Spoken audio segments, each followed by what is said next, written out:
নমস্কার, বাসন্তী রান্নাঘরে আপনাদের সবাইকে সুস্বাগত। আপনার রান্নাঘরে কি বেশি পেকে যাওয়া কলা পড়ে আছে?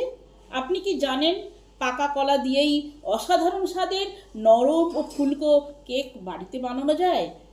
তাহলে পাকা কলা আর ফেলে দেবেন না।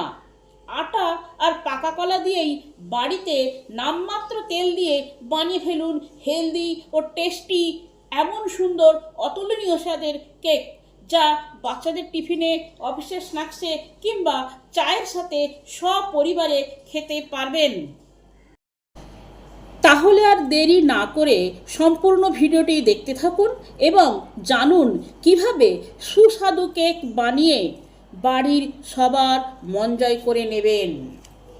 এই ভিডিওটি সম্পূর্ণ দেখা আর আমার চ্যানেলটিকে সাবস্ক্রাইব করার অনুরোধ রইল, কারণ আমি যে নিত্য নতুন ভিডিও বানাবো তার নোটিফিকেশান সবার আগে আপনার কাছেই যাবে। একটি লাইক করবেন ও কমেন্ট করবেন। আপনাদের মূল্যবান কমেন্ট আমাদেরকে নিত্য নতুন ভিডিও বানানোর উৎসাহ দেয়। আসুন আপনাদেরকে সঙ্গে নিয়েই বানিয়ে ফেলি এই অসাধারণ স্বাদের কেক। বাড়িতে দুটো পাকা কলা আছে। কলাগুলো প্রচুর পেকে গেছে, অনেকে খেতে চাচ্ছে না। তাই আসুন এই পাকা কলা দিয়েই আজকে কেক বানিয়ে ফেলি। পাকা কলা দিয়ে কেক বানানোর জন্য যে উপকরণগুলো লাগবে সেগুলি হলো দুটি পাকা কলা, 1 কাপ আটা। আটাটা হলো হেলদি, ময়দা ডাক্তাররা খেতে এখন বারণ করে, তাই আটা দিয়েই বানাবো। আপনারা যদি ময়দা দিয়ে কেক বানাতে চান তাহলে বানাতে পারেন। কেক তৈরির জন্য একটা মেজারমেন্ট কাপ বা বাটি নেবেন, সেই বাটির মাপ অনুযায়ী সমস্ত জিনিস নেবেন। এটা আছে আমার 200 গ্রাম আটা, 1/2 কাপ চিনি, তার মানে এটা 200 গ্রাম 1 কাপ, আর এর ঠিক হাফ 100 গ্রাম চিনি, 30 মিলিগ্রাম সাদা তেল। আপনারা চাইলে ঘি বা বাটার যে কোনো কিছু দিতে পারেন। 2 টেবিল চামচ পাউডার দুধ, 1 টেবিল চামচ বেকিং পাউডার আর 1/2 কাপ দুধ। একটা বোল নিয়েছি, এই বোলেতে আগে কলাগুলো ছাড়াই।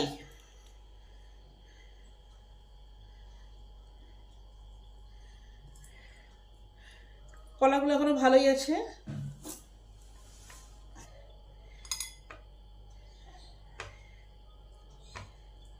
কলাগুলোকে আগে চামচের সাহায্যে আগে ভেঙে ফেলি।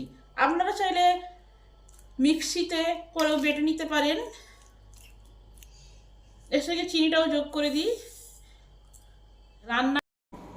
রান্না করার সময় হাতকে ভালো করে সাবান দিয়ে ধুয়ে তারপরে রান্না করবেন, তাহলে হাত জীবাণুমুক্ত হবে।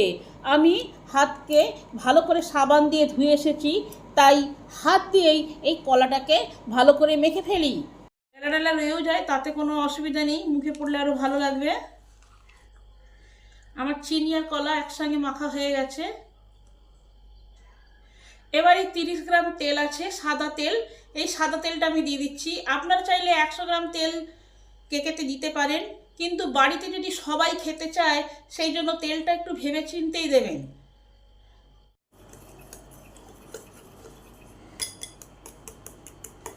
পরিমাণ মতো নুনটা দিয়ে দিলাম।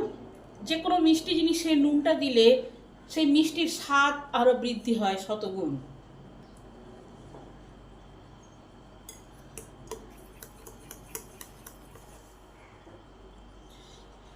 এবার 200 গ্রাম আটা, এই আটাটাকে স্ট্রেনারে করে ছেঁকেই দেবো।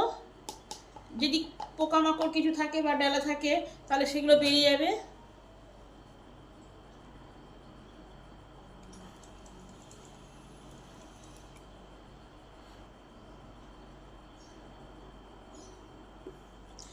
এই কলাটার মধ্যেই আটাটাকে ভালো করে মিশিয়ে নেব।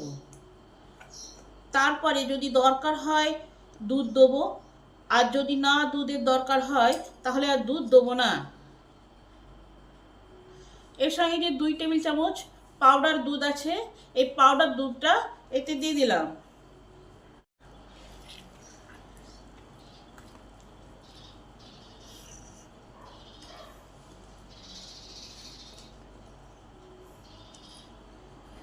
এবার 10 মিনিট এটা রেস্টে থাক।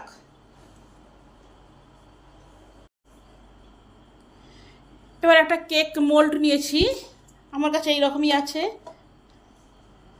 এর মধ্যে কিছুটা তেল দিয়ে তেল ব্রাশ করে নেব, ভালো করে গোটা পাত্রটাকেই তেল ব্রাশ করে নিলাম। এতে বাটার পেপার দিতে হবে না বা ময়দাও ছিটাতে হবে না। এটাকে যেখানে প্রিহিট হচ্ছে কেক যাতে তৈরি হবে, সেই কেক হওয়ার যে পাত্রটা তার ভেতরে এটাকে ঢুকিয়ে দেবো। 5 মিনিট প্রিহিট হবে এটাও। এটা যখন গরম হবে তখন এটা ননস্টিক হয়ে যাবে, তাহলে কেকটা সহজে ডিমোল্ড করা যাবে। একটা বড় কড়া গ্যাসের উপরে বসিয়েছি, 10 মিনিট ধরে সিমের আছে, প্রিহিট হচ্ছে। এর ভেতরেই কেকটা হবে।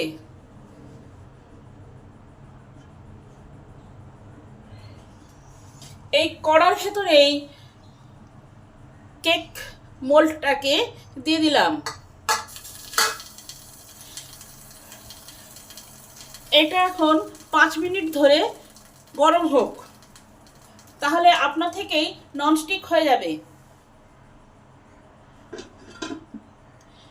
এটা এখন থাক। 10 মিনিট রেস্ট থাকার পরে ঢাকাটা খুলি।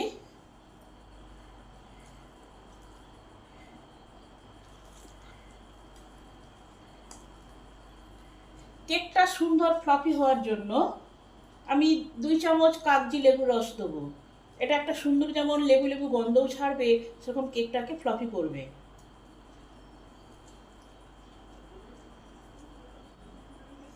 আপনারা লেবুর রসের বদলে ভিনিগারও দিতে পারেন, তাহলে দেখবেন কেকটা খুব সুন্দর ফ্লফি হবে। বেকিং পাউডারের সঙ্গে এই ভিনিগার বা লেবুর রস সুন্দরভাবে অ্যাক্টিভ হবে আর খুব ফ্লফি করবে কেককে। লেবু রসটাকে ভালো করে কেকের ব্যাটারের মধ্যে মিশিয়ে দিই, একটু ভালো করে ফেটে নিই। এবার 1 চামচ বেকিং পাউডার নিয়েছি। 200 গ্রাম ময়দায় 1 চামচ বেকিং পাউডার সবসময় দিতে হয়। এটা আমি আটা দিয়ে করছি, সেই সমপরিমাণই লাগবে। এই বেকিং পাউডারটাকে কেকের ব্যাটারের মধ্যে ভালোভাবে মেশানোর জন্য আমি 4 চামচ দুধ দেবো। দরকার হলে বেশি দেবো, নাহলে আর দেবো না।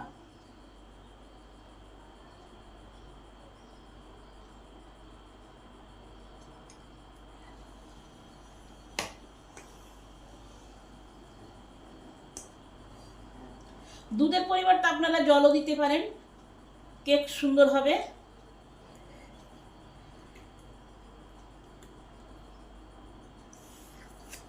আর কিছুই লাগবে না, ব্যাটারটা ঠিক এই রকমই হবে, এর থেকে বেশি পাতলা করব না।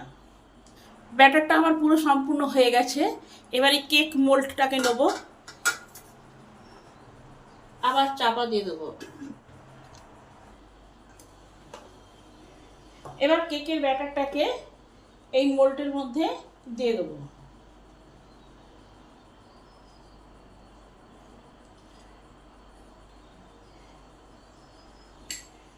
এবার কিছুটাকে ট্যাপ ট্যাপ করে দেবো, কোথাও ফাঁক ফোকর থাকলে সেটা ঠিক হয়ে যাবে।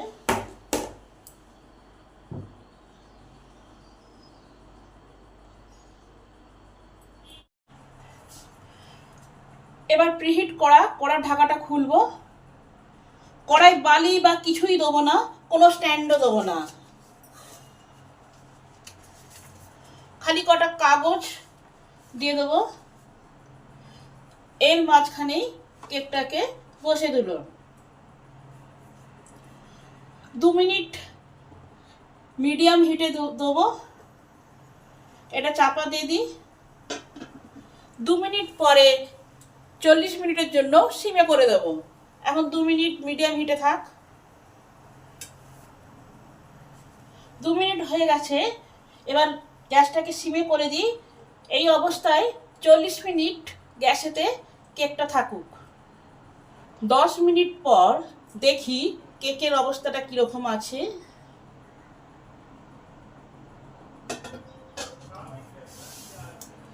দেখছেন কেকটা কত সুন্দর ফুলেছে।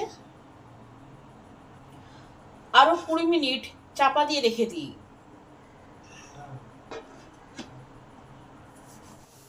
আবার 10 মিনিট পর ঢাকাটা খুলে দেখি কেকটার কি অবস্থায় আছে।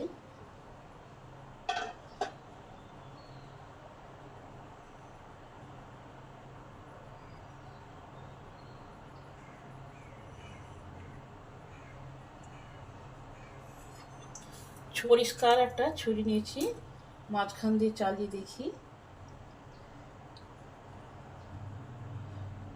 কেকটা হয়ে গেছে। আরো 10 মিনিট থাক, এরপরে গ্যাসটা অফ করবো, তাহলে কালারটা ভালো করে আসবে। 20 মিনিট পর, অল টোটাল 40 মিনিট পর ঢাকাটা খুলে দেখি কেকের অবস্থাটা কি আছে। কেকটা আমার ভালোভাবে হয়ে গেছে, চারি সাইড দিয়ে ভালো করে হয়েছে। এবার এটাকে নামিয়ে রেখে দিই। খুব সুন্দর হয়েছে। ঠান্ডা করতে দেবো। ঠান্ডা করার পর তারপরে ডিমোল্ড করব। নামিয়ে নিলাম কেকটা। পুরো বাজারে যে কেক পাওয়া যায় সেই কেকের মতন কালার হয়েছে। কেকটা আমার ঠান্ডা হয়ে গেছে। এবার এই কেকটাকে 4 সাইডে ছুরির সাহায্যে তুলে দিতে হবে। যদি কিছু লেগে থাকে তাহলে সহজে ছেড়ে যাবে। এবার কেকটাকে আস্তে করে করলেই কেকটা সহজে উঠে যাবে।